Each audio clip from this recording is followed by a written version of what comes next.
Today is International Friendship Day on that note, and yes, it's a real holiday. Today is the day to tell your BFF just how much they really mean to you.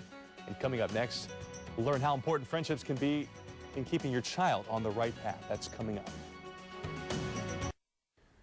Today is International Friendship Day. The tradition of honoring friends began in this country back in 1935. And while it may sound like a Hallmark holiday, it's a great opportunity to explore the topic of friendship. And that's what we're doing this morning. We've got licensed social worker and president and CEO of Daniel here, Jim Clark, talking about the importance of friendships and how it impacts kids. It really, you know, and in children, there's nothing for a parent to feel bad about than to have your child come home and say to you, I don't have any friends. That's brutal. And one of the things that parents need to be careful of, don't jump in the fray right away. You cannot go out and make friends for your child. That's the first thing for parents. If parents are seeing this, how involved do they get? I mean, what can a parent really do? You need to be sensitive because certainly you don't want to reinforce the fact that, well, you're a geek and you don't have any friends. So you want to be careful and use those kind of situations delicately. Children naturally want to gravitate towards other relationships.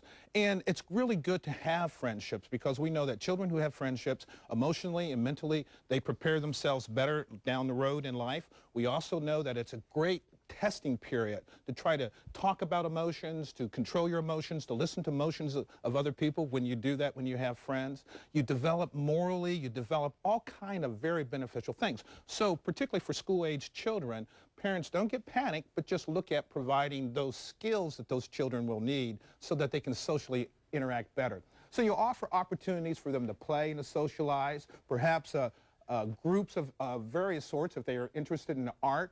You provide support for your child, so when they do tell you, oh, I feel bad or whatever, you listen. But again, you got to be careful about how you intervene, and we all know, I don't care what age you're working with a child, if you say don't go over there with him or don't play with him, that's going to really entice them to do that, so be careful with that. And of course, try to balance, you know, things when they do get hard. Understand that friendships are a lifelong development process, and children are going to take a long time for those type of things to develop.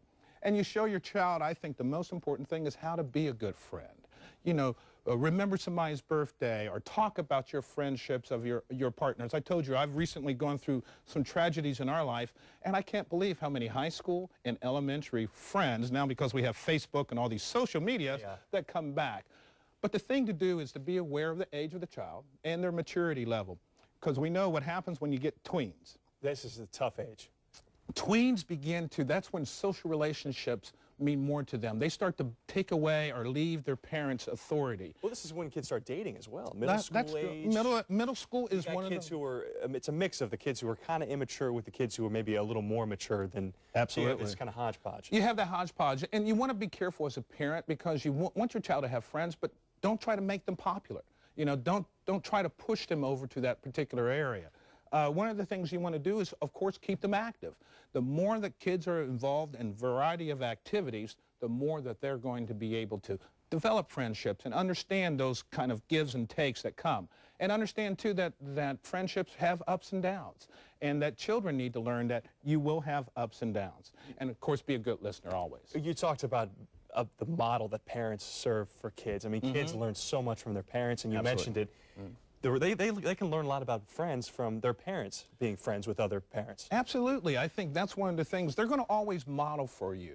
And you want to be careful, as I mentioned, pushing children. One of the things I did with my kids, and I encourage everybody, and we'll put it on the websites, is there's a list of what makes a good friend. Honesty, respect.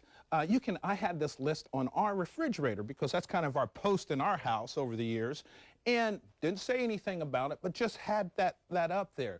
Not secretive, loyal, dependability. And then later on our Sundays, maybe a couple weeks down the road, we had a conversation about friendship. What does that mean to you?